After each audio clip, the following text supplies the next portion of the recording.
Now, I want the gold bands in my hair, in the Greek style. I'll be a Greek for the day, just like you, Thea." She knew I was no Greek, despite the name bestowed on me by the Athenian merchant who was my first owner. "Yes, my lady," I murmured in my purest Greek. A frown flickered between her fine black brows. I was better educated than my mistress, and it annoyed her to no end. I tried to remind her at least once a week. "Don't go giving yourself airs, Thea. You're just another little Jew slave, remember that." "Yes, my lady." Meekly I coiled and pinned her curls. She was already chattering on. "Father says that Bellerophon will fight this afternoon. Really, I know he's our best gladiator, but that flat face. He may dress like a dandy, but all the perfume in the world won't turn him into an Apollo. Of course, he is wonderfully graceful, even when he's sticking someone right through the throat. Ouch! You pricked me!" "Sorry, my lady." "You certainly look green. There's no reason to get sick over the games, you know. Gladiators and slaves and prisoners, they'd all die anyway. At least this way we get some fun out of it." "Maybe it's my Jewish blood," I suggested. "We don't usually find death amusing." "Maybe that's it." Lepida examined her varnished nails. "At least the games are bound to be thrilling today. What with the Emperor getting sick and dying in the middle of the season, we haven't had a good show for months." "Inconsiderate of him," I agreed.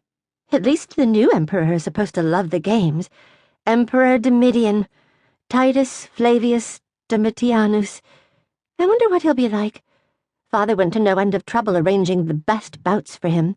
Pearl earrings, Thea." "Yes, my lady." "And the musk perfume. There." Lepida surveyed herself in the polished steel mirror. She was very young, 14, same as me, and too young, really, for the rich silk gown, the pearls, the rouge. But she had no mother, and Quintus Pollio, so shrewd in dealing with slave merchants and Lanisti, was clay in the hands of his only child. Besides, there was no doubt that she cut a dash. Her beauty was not in the peacock blue eyes or even the yard of silky black hair that was her pride and joy. It was in her Olympian poise. On the basis of that poise, Lady Lepida Pollia aimed to catch a distinguished husband, a patrician who would raise the family Pollii at last into the highest ranks of Roman society. She beckoned me closer, peacock fan languidly stirring her sculpted curls.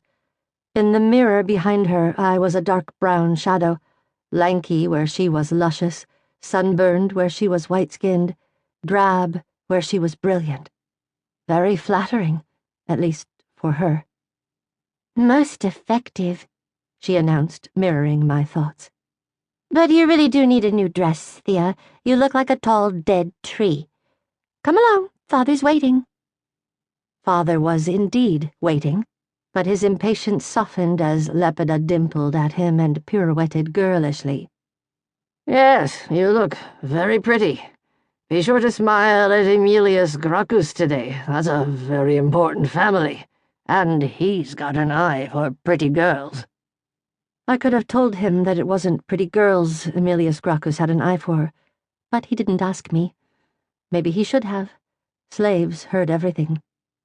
Most Romans had to get up at daybreak to get a good seat in the Colosseum, but the Pollio seats were reserved, so we tripped out just fashionably late enough to nod at all the great families. Lepida sparkled at Aemilius Gracchus, at a party of patrician officers lounging on the street corner, at anyone with a purple-bordered toga and an old name. Her father importantly exchanged gossip with any patrician who favored him with an obligatory smile. "I heard Emperor Domitian's planning a campaign in Germania next season. Wants to pick up where his brother left off, eh? No doubting Emperor Titus cut those barbarians down to size. We'll see if Domitian can do any better." "Quintus Pollio," I overheard a patrician voice drawl. "Really, his perfume alone." "But he does his job so well. What's his smile?"